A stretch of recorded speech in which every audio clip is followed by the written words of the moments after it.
Hello dear students, स्वागत है आप सभी का हमारे इस यूट्यूब चैनल पे। और आज हम शुरू करने वाले हैं क्लास 9 का चैप्टर 3, ठीक है, जिसका नाम है परमाणु, अणु और आयन। ठीक है, तो एक एक करके इस पार्ट के सारे टॉपिक को क्लियर किया जाएगा। ठीक है, तो बने रहिए हमारे साथ और इस चैनल को सब्सक्राइब कर लीजिए ताकि आपको आने वाला सारा टॉपिक लगातार मिलता रहे। ठीक है, तो चलिए शुरू करते हैं आज के इस वीडियो को।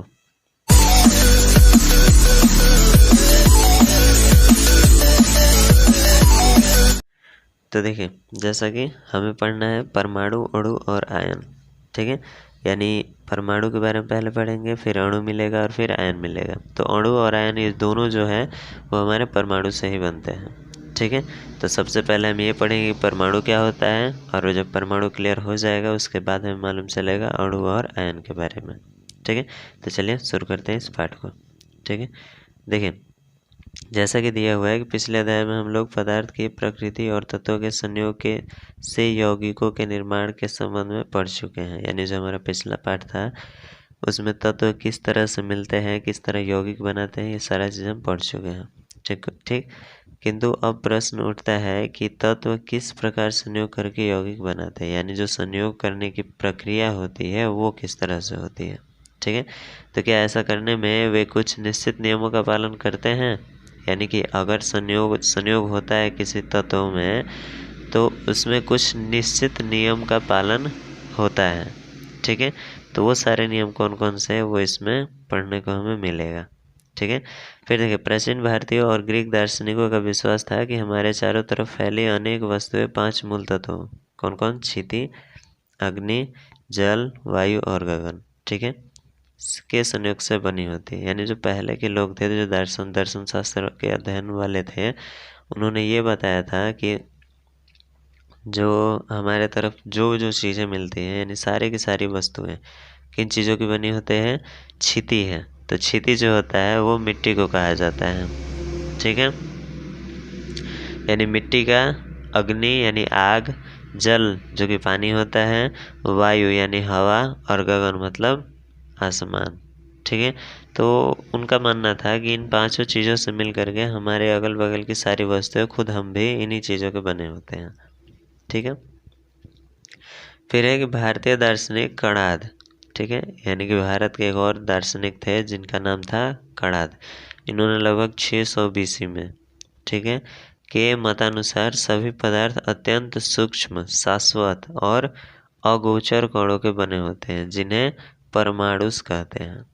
ठीक है, यहाँ देखिए इन्होंने जो चीज़ बताया था कि कोई भी वस्तु हो वो किसी कण के बने होते हैं। ठीक है, और वो कण बहुत ही छोटा, शाश्वत यानी सभी चीज़ों में, और अगोचर कणों के बने होते हैं। ठीक है, जिनको उन्होंने क्या कहा, परमाणुस कहा। तो आपको यहाँ पर ये नाम याद रखना है। ठीक है, परमाणुस, जो कि किसने कहा था, महर्षि कणाद ने कहा था। ठीक है, जो कि एक दार्शनिक थे। ठीक, फिर देखिए इसके बाद कहा गया है कि संस्कृत में परम का अर्थ अंतिम और अणु का अर्थ कण। यानी जो उन्होंने परमाणुस नाम दिया था वो किस भाषा में, संस्कृत भाषा से संबंधित था। ठीक है, जिसमें परम का मतलब होता है अंतिम यानी एकदम लास्ट। ठीक है, और अणु का अर्थ होता है कण, यानी सबसे अंतिम कण जो होगा वो क्या कहलाएगा, परमाणुस।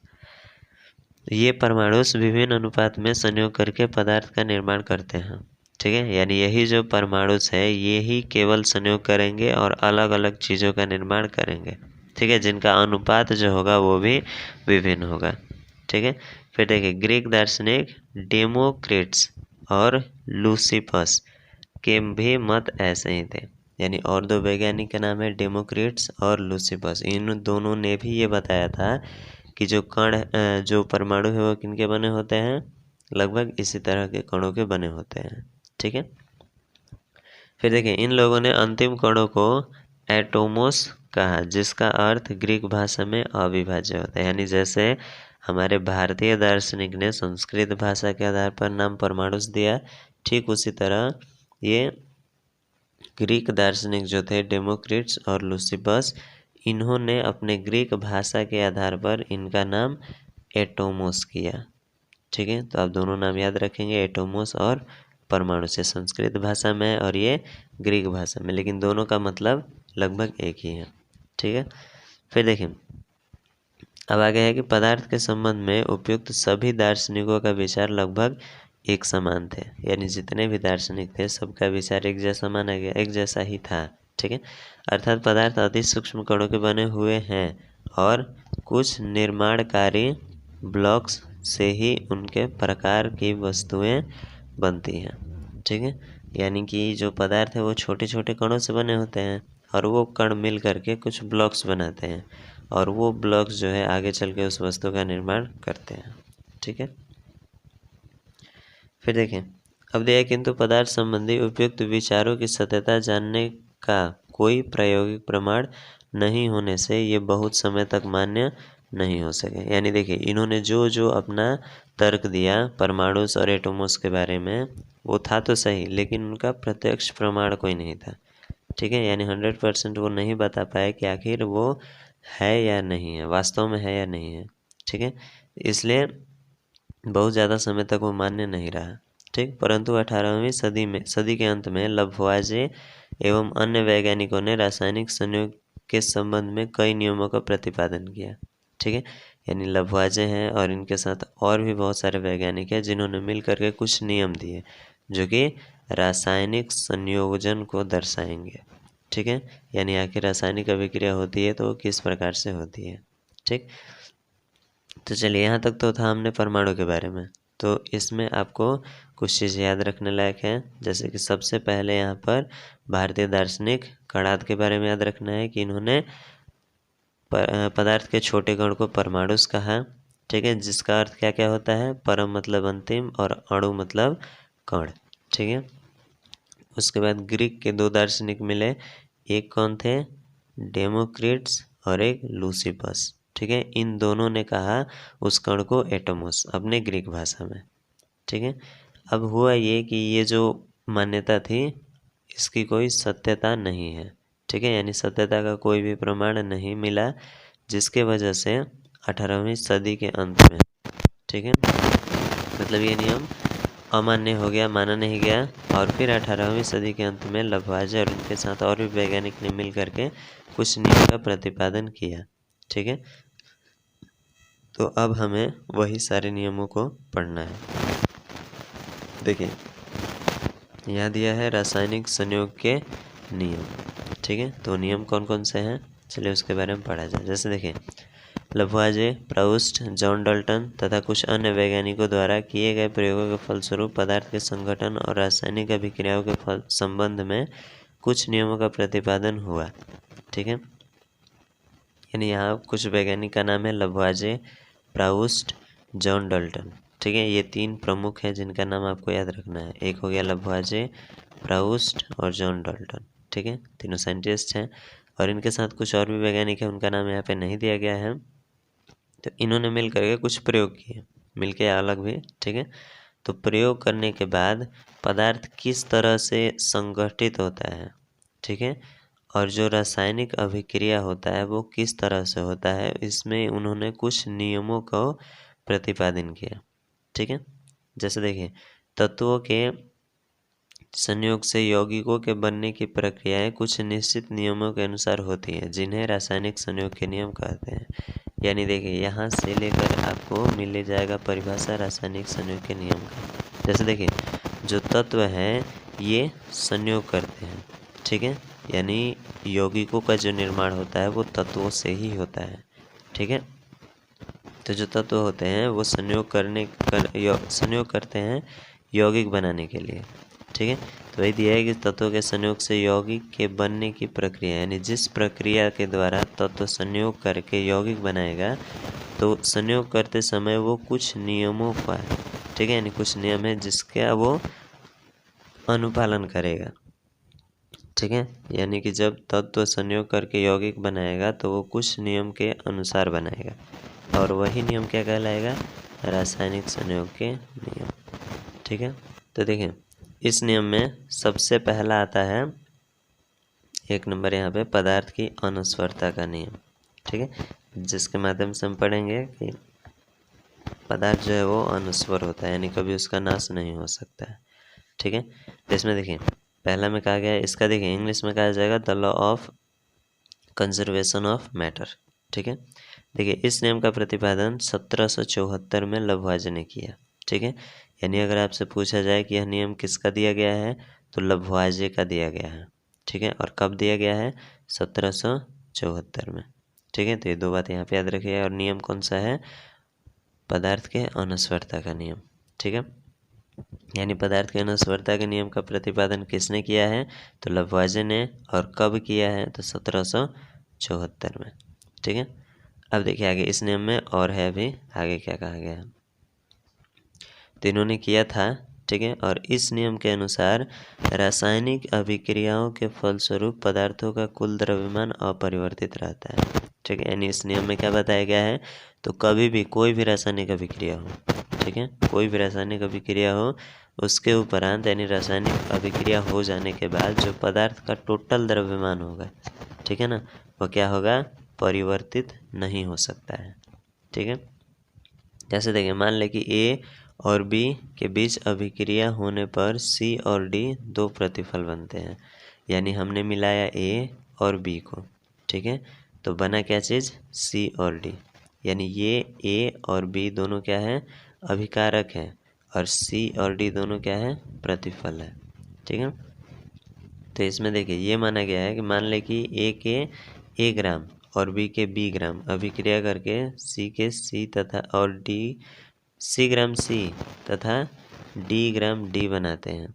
ठीक है। तब पदार्थ की अनस्वरता के नियम के अनुसार ए प्लस बी बराबर होगा सी प्लस डी। ठीक है।